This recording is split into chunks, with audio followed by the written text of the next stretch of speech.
Jumpa lagi dengan Heru Gudo dan saya Faruk Lintang Sewu golek bolo gak golek molo.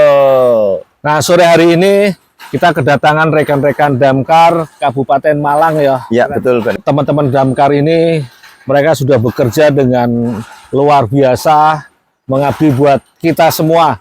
Jadi Damkar sekarang sudah bukan Damkar yang dulu yang cuma bisa mateni geni atau madamin api. Tapi sekarang Damkar sekarang adalah 911-nya Indonesia. Apapun harus bisa. Nah, beberapa waktu yang lalu ini mereka dapat laporan adalah King Cobra yang masuk ke perumahan warga ya. Betul. Kemudian direscue oleh teman-teman Damkar. Jadi selamat buat Damkar ya. Acung Indonesia, Damkar Kabupaten Malang khususnya, Damkar Indonesia untuk keseluruhan. Angkat topi buat mereka semua dan approach buat mereka. Nah, ini ceritanya mereka mau serah terimakan King Cobra karena mereka sendiri tidak bisa merawat ke kita, ke kami ya, sebagai reptiler dan juga pemerhati lingkungan. Praktisi. Nah, praktisi, saya sendiri adalah praktisi reptil, praktisi ular, dan Mas Faruk ini adalah pelatih juga penanganan ular liar di Indonesia.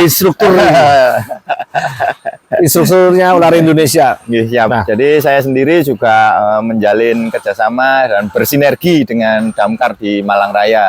Jadi saya juga selain melatih beliau, melatih materi penanganan tentang ular, juga sering membantu merilis ular-ular hasil rescue itu tadi. Karena ketika kita merescue saja, lalu mau dikemanakan. Nah, kalau nggak dikasih solusinya kan repot juga ya, nih, kan gitu. Nah, khusus untuk King Cobra ini adalah ular yang bisa kita rescue dan susah sekali untuk kita rilis.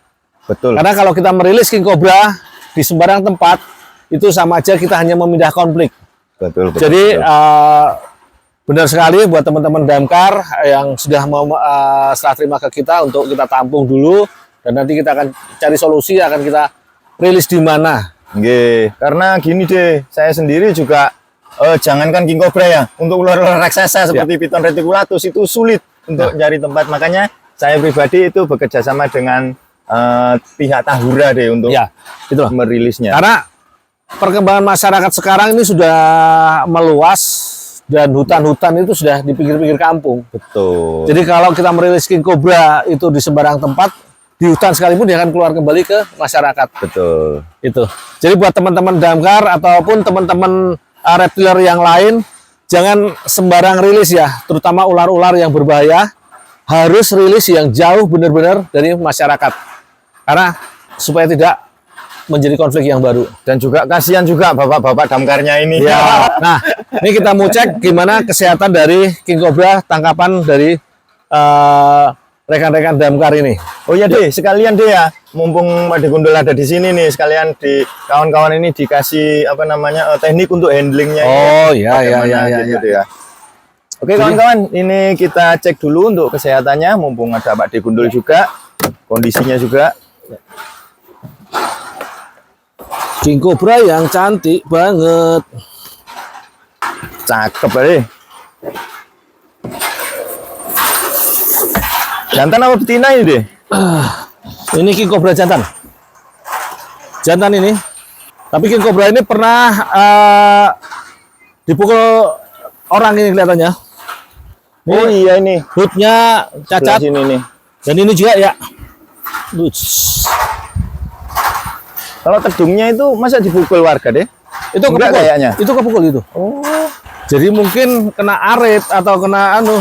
Iya. Emang populasi King Cobra di Malang ini sudah sangat jarang sekali. Banyak itu di daerah Malang Selatan. Karena ya habitatnya memang sudah tergerus dengan manusia. Kalau di Jawa Tengah kebalikan. Populasinya sekarang lagi meledak.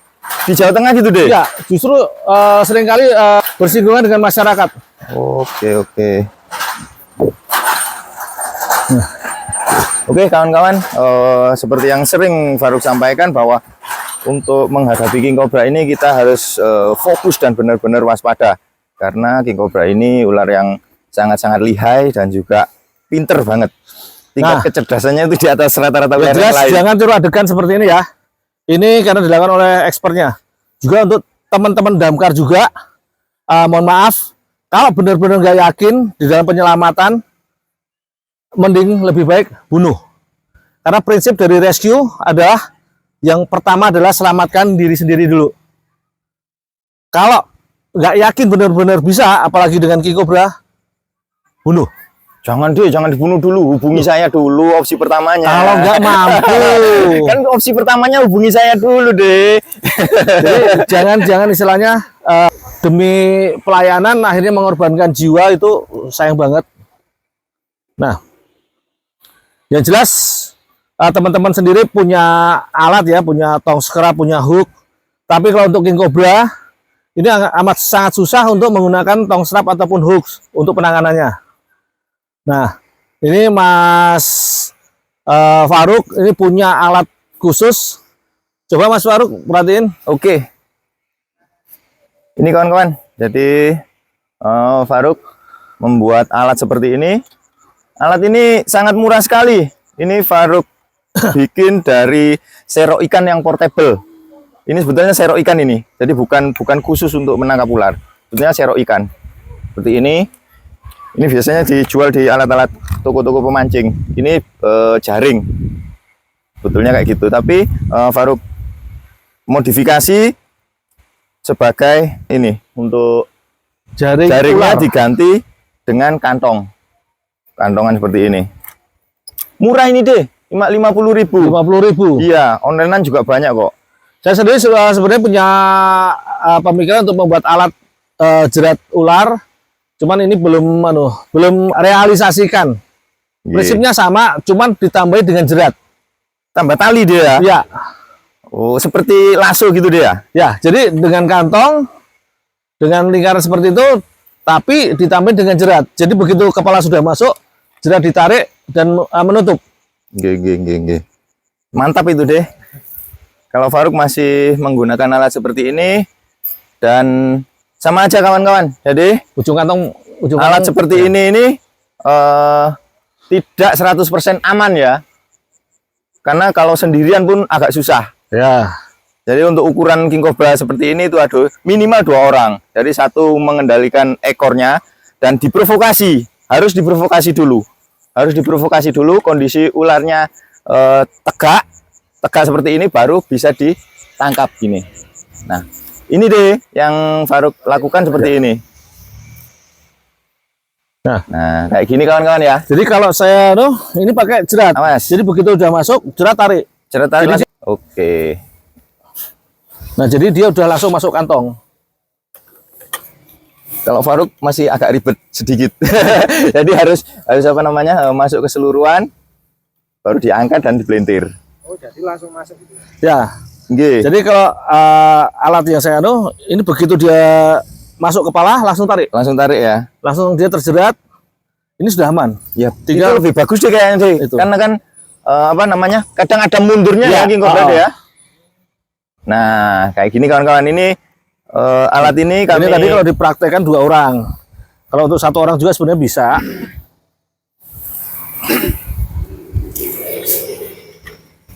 awas bentar.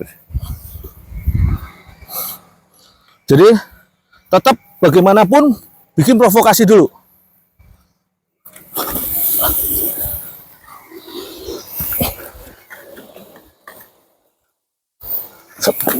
Tapi kawan-kawan jangan pernah menyepelekan ya. Harus tetap fokus, waspada. Langsung dikunci.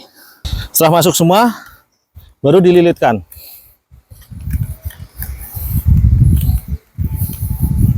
Nah, fungsi lilitan ini adalah untuk mengunci gerakan dari si ular itu sendiri. Biar tidak kembali keluar. Ya, Terus mungkin ada bahan yang spesifik untuk membuat sarang ular ini. Sarang oh, untuk kantongnya. Sebenarnya nggak ada bahan spesifik, cuman usahain pakai kain atau kantong yang kuat. ya. Jangan terlalu tebal dan kaku juga ya. Biar lebih fleksibel untuk melintirnya. Itu aja. Dan jangan terlalu tipis-tipis, kesundul ini semua Ya. nanti. Ada yang mau bertanya teman-teman mungkin? Nah, tentunya dengan sudah ini aman, tapi kadang kan kita lengah, kita ngambil di ujung kepalanya. Nah, Jadi jadi kalau gimana kira-kira kalau sudah gini, kalau mau mindah itu adalah yang jelas kepalanya dulu. Kepala pegang dari luar.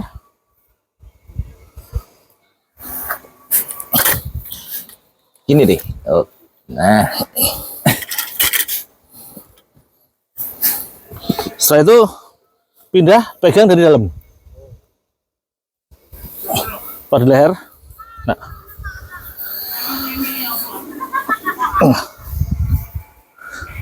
Nah, demikian kalau mau masukin ke kantong yang lain pun caranya sama. nah ini tekniknya kawan-kawan ya, beda dengan Jadi- teknik masukkan ular-ular yang lain ya. Kalau mau masukkan ke king cobra ke dalam kantong itu ada tekniknya, nggak asal masuk. Dilihat bagian badannya dulu deh. Badannya dulu, Lalu ekor, kepala harus tetap terpegang. ya.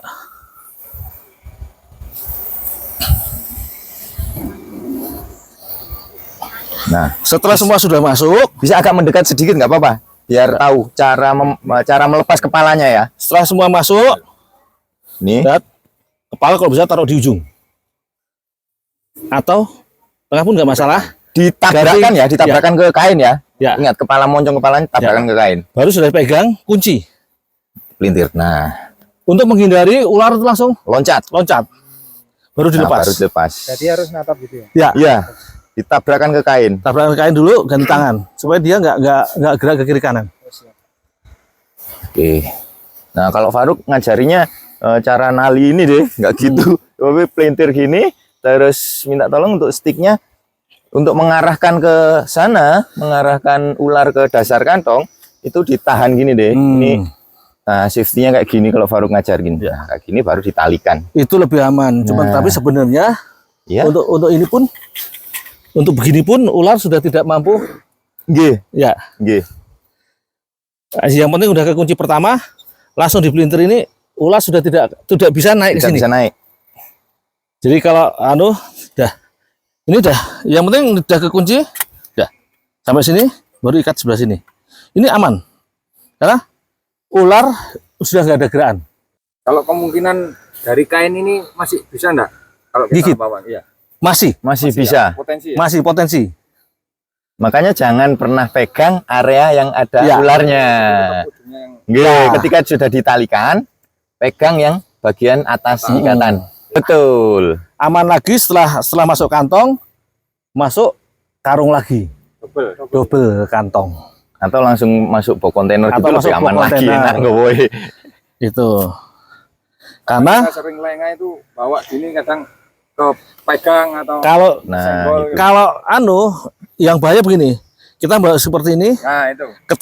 ketabrak kaki, itu rawan juga untuk tergigit.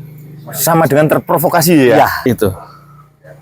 Jadi lebih aman langsung masuk kontainer atau double karung kalau nggak ada box kontainer. Oh, dimasukkan lagi yang Iya. besar ya. Kalau masukin karung lagi itu karena dia sudah terlalu gelap, dia nggak respon. Nah, kalau sudah masuk gini, ngangkatnya saya naik perut. Nah, Ya. ini lebih aman. Nah, gitu. Jadi mungkin ada pertanyaan lain? Sangat-sangat membantu. Nah, ini King Cobra. Ketika King Cobra berada di sini, tapi cuman ketemu sarangnya, kira-kira berapa radius yang kita orang awam nggak tahu. Kadang kan kita lari atau apa. Jadi untuk meningkatkan prinsip kehati-hatian kita, kalau melihat itu kita harus segera menjauh. Itu seberapa jauh? Kalau dia teritorinya lumayan luas, 100 meter lebih ya. Kalau ketemu sarang, mending Dievakuasi. dievakuasi Iya. jauh. Terus seandainya saya ini memang orang awam, ketika nggak sengaja kita jalan-jalan terus ketemu, apa yang harus kita lakukan? Langsung dihindari, Mas. Yang Iya. pertama, Mas, diem dulu, Mas. Ya. Diam, melihat gerakan dia kemana. Kalau dia nyerang sekalipun, dengan diam kita mulai berpikir. Diam bukan cuma diam takut, tapi diam kita mulai berpikir. Pengamatan sekitar. Cuma 1 ekor kah atau 2 ekor kah? Karena kalau ular teritori biasanya ada 1 pasang di situ. Nah, dengan diam kita ngamatin, Oh, cuman ada satu. Kita bisa pengamatan kemana kita akan lari. Karena kasus teman saya yang di Bali, itu begitu dia dikejar, dia langsung balik kanan lari, tanpa pengamatan. Yang terjadi adalah dia salah jalan, dan akhirnya terkejar. Berarti prinsip stop dia. Ya, prinsip stop tetap dilakukan. Bisa Ya. digunakan untuk itu. Untuk apapun, stop itu harus. Untuk survival, iya. Untuk menghadapi ular, iya. Kan yang ditanyakan tadi ketika kita tidak sengaja Ya. masuk ke teritori. Ya, ya tetap stop. Jadi begitu, Tetap ada silentnya ya. ya. Oke. Karena kalau kita, istilahnya kita berhenti, kita tidak banyak gerak, si ular dia bingung. Karena apa? Ular itu semua matanya rabun. Jadi dia hanya melihat bentuk dan siluet. Jadi nggak ngelihat nih, saya pakai orange, bapak-bapak damkar pakai biru, nggak. Tapi mereka ngelihat sama, hitam dengan bentuk. Jadi pada saat kita berhenti, kita nggak banyak gerak, apalagi gerakan dengan ground, itu mereka hanya ngelihat satu bayangan hitam. Dan akhirnya tinggal-tinggal mana tadi ya. Tapi kalau kita gerak, seret, langsung dia set. Dia respon di situ. Begitu kita lari, getaran inilah yang dia raba, itu yang dia kejar. Jadi kalau kita diam, ular juga akan diam. Karena dia tidak tahu, dia merasa ada gangguan, tapi apa? Di mana? Tapi kita harus mikir cepet-cepet ya, Iya. ojo lemot-lemot. Semua ular. King cobra sekalipun, walaupun saat dia jadi carang, pada saat kita kepergok, kita diem, dia juga bingung. Oh, kayak gitu Berarti ya, walaupun ya. diam, dia bingung. Dia ular tidak dengan penciuman yang bukan makanannya. Dan juga ular king cobra kan dia tidak memiliki indera penangkap panas, nggak punya lubang pit. Ya, dia nggak punya Ya. L'Oreal ya. Iya. Ular nggak suka wangi-wangian gitu. Betul. Sebenarnya bukan nggak suka wangi-wangian, tapi ular itu tidak suka bau-bauan yang menyengat, terutama kimia. Bukan masalah wangi-wanginya, tapi bau-bauan yang menyengat kimia. Tapi kalau bau menyengat alam, nggak ngaruh. Nggak pengaruh. Kimia, Pak. Kimia. Kalau yang alam kecuali belerang, dia nggak suka. Terakhir Mas Faruk, Ya. mau tanya. Ini Nggih. kan kami karena kita sudah jadi rekan, karena apa? Kami nggak punya tempat untuk menyimpan binatang yang hasil evakuasi atau rescue. Kita mesti kan Khususnya ular, ya. ular-ular ini mau dibawa kemana? Atau disimpan sendiri, atau mau dirilis, atau mau di Seperti yang Faruk sampaikan tadi, Mas Andi, di depan ya. itu untuk ular-ular raksasa itu saya ngerilisnya itu saya limpahkan lagi. Faruk melimpahkan lagi kawan-kawan. Jadi melimpahkan ke Tahura karena apa? Saya sendiri juga punya keterbatasan untuk mencari lokasi itu Ya. deh. Lokasinya Tapi sulit. Kayak Pesan gitu. saya Terus, kalau untuk KC, jangan asal serah terima. Karena mohon maaf, banyak rekan-rekan baik itu dari Taman Nasional, baik itu dari instansi-instansi yang nggak ngerti karakternya King Cobra dan pergerakan King Cobra. oke. Ya, Jadi, ya, paham, tetap paham. Sinergi kalau untuk King Cobra dengan rekan-rekan reptiler yang benar-benar expert lah. Ya, betul. Karena mereka punya wawasan. Nggih. Ya kita nggak merendahkan mereka, tapi kebanyakan mereka itu sling rolling. Khawatirnya malah membahayakan Iya, itu betul. tadi. Kalau apa namanya untuk apakah semua dilepas liarkan? Enggak, jujur saja tidak Mas Andi. Karena apa? Karena ngerti sendiri. Saya juga seorang instruktur dan butuh alat peraga Ya, deh. betul. Ketika memberikan pelatihan, nggak ada ularnya sama aja dengan nonton video. Kami juga mensosialisasikan ke warga, ya kan, bahwa ular yang kami tangkap tetap tidak dibunuh atau Ya. diperjualbelikan. Siap, Kita betul. kembalikan ke alam. Itu akan selalu kita jaga Iya. marwahnya. Ya, betul. Oke, mungkin sekian dulu kawan-kawannya Ya. Pak Dekundul. Terima kasih banyak. Terus pada Bapak-bapak Damkar ini terima kasih banyak atas sinerginya. Terima kasih. Sama-sama kita juga. Oke, maju Kem. Oke teman-teman, ini tadi sedikit gambaran, sedikit berbagi ilmu tentang bagaimana penanganan King Cobra bersama Damkar Kabupaten Malang. Saya Heru Gudul Saya Faruk Lintang Sewu. dan bersama Damkar Kabupaten Malang kita pamit mundur. See you.